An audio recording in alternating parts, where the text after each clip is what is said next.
Hey guys, welcome to the channel. Midnight Range TM here, and we're doing breaking and brining with our Thanksgiving turkey. And I show you how to do a turkey my way for Thanksgiving. And get rid of this thermometer. We're not going to need that. We can use a real one later. So the first thing we're going to do is cut down this keel bone. It's hard kind of plate. We'll get a chance to cut straight down it here, and you cut along it, the sides. And you'll take the breast lobes, one on the left, one on the right, straight off. Pretty nice way to do it. You're also going to cut into the hips there, and it'll relieve some of the pressure from the skin. It won't pull from the sides so much, so it'll be a little easier to work with.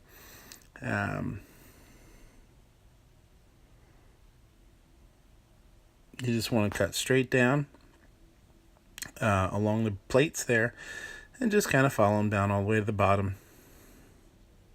And you can take them off as a whole. We're going to throw them into a large container, and we're going to brine the breast meat and the legs and thighs in a brine. And I'll give that recipe to you later. I brine for about anywhere from a few hours to 2 days. I usually do mine for 48 hours. The longer you leave it in, it'll be a little sweeter, a little saltier, but kind of do what you like. A day is really good too. So once you take this breast off, you'll be able to see when you look at it that it does have the tender on it. You can remove that tender if you want, and use it for something separate. It's kind of a neat side piece, side product. Bread it and fry it, or roast it, or do whatever. And you can see that right there. It's really cool. Super tender. It does have a one piece of sinew that goes down the middle, but other than that, it's a nice solid piece. So the brine that we're going to use, really easy.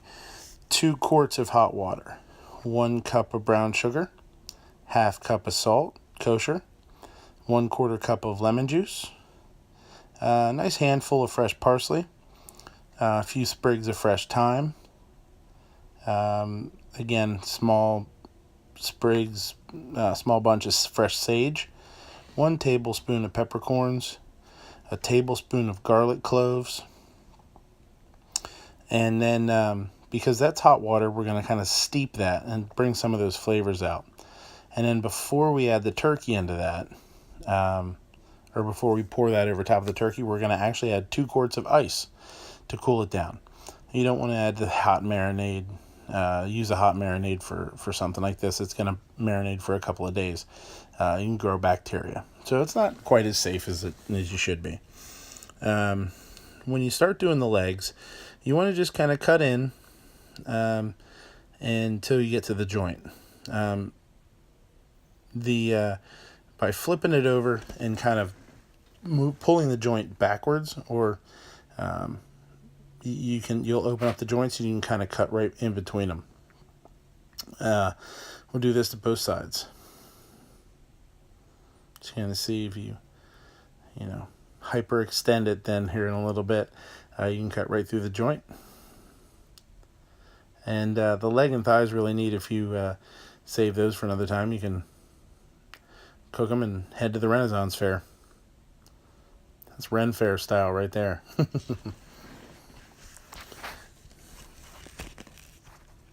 And do the other one. Again, you're just kind of feeling for the joint.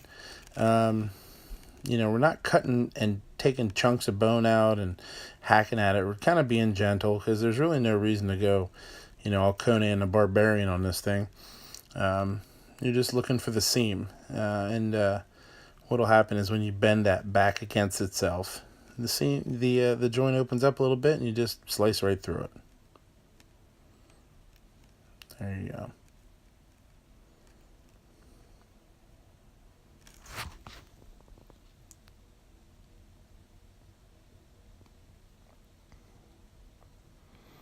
Bam. there it is. All right.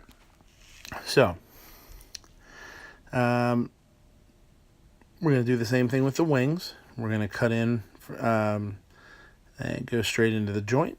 Take the wings off. And the wings are what you've probably seen by now, the hot wings video. That's what I used here.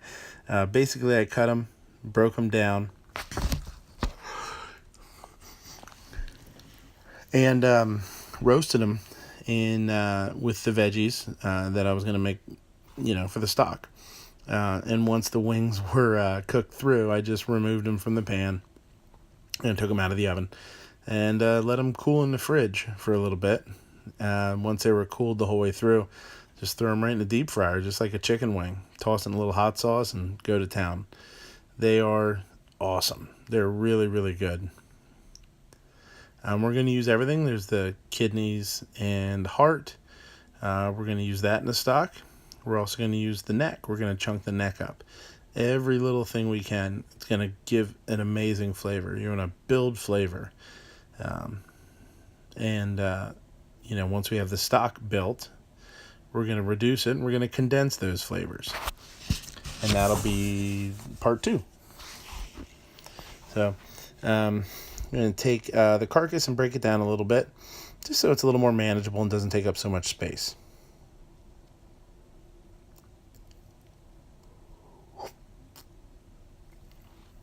You want to use a nice chef's knife for this, something heavy.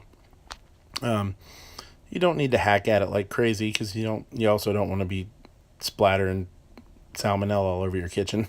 But you want to take it down through the ribs here. They're pretty thin. They're a little small. They're kind of delicate, so you can go through them pretty easy. Something else you'll see too. We talked about cutting up the neck, but is what I have under the cutting board.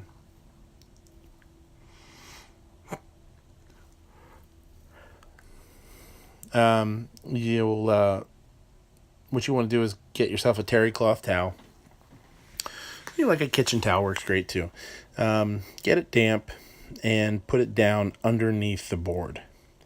It's going to help keep your board stable, give you a nice sturdy place to work, and your board's not going to be sliding all over the place. That's super dangerous.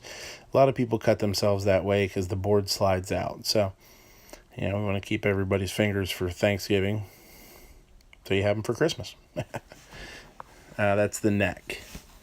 Just going to hack it up into a couple of pieces. A lot of flavor there.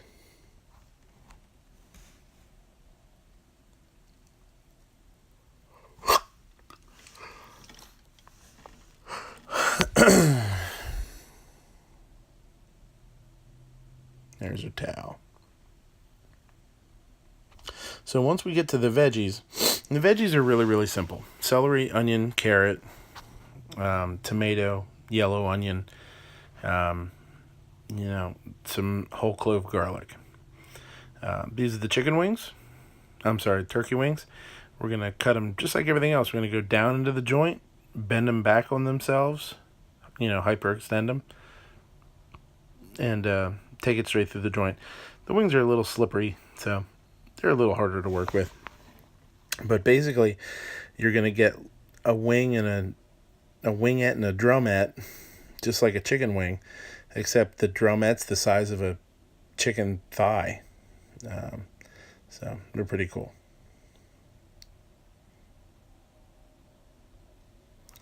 Once the video's over, please, please, please comment, share, ask questions in the comment section. This is a really fun video to do because it's neat to show people how I do my turkey personally for home. And those are the wing tips. We're going to take those off. So if anybody needs any assistance and has any questions, needs a little advice, use the comment section. I will do my very, very best to answer everybody's questions as fast as I can.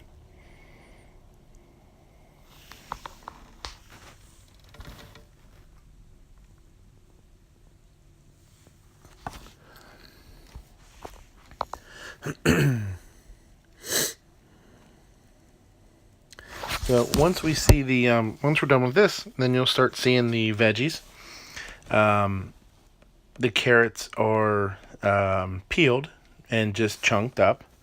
The celery is just chunked up. The tomato too. The skin is left on the onion because it gives it color. And that's the whole idea of the veggies, is to give flavor and color to the stock. The carrot and the onion are going to give a lot of sweetness. The celery has a lot of natural sodium to it. If you've ever eaten celery, it's going to give off that. The tomato is going to give it some acid and a little bit of color. And the garlic is going to give it garlic. Who doesn't like garlic, right? So, the brine goes on. Lid goes on the brine. Put it in the fridge. And leave it for 2 days. I leave mine for 2 days.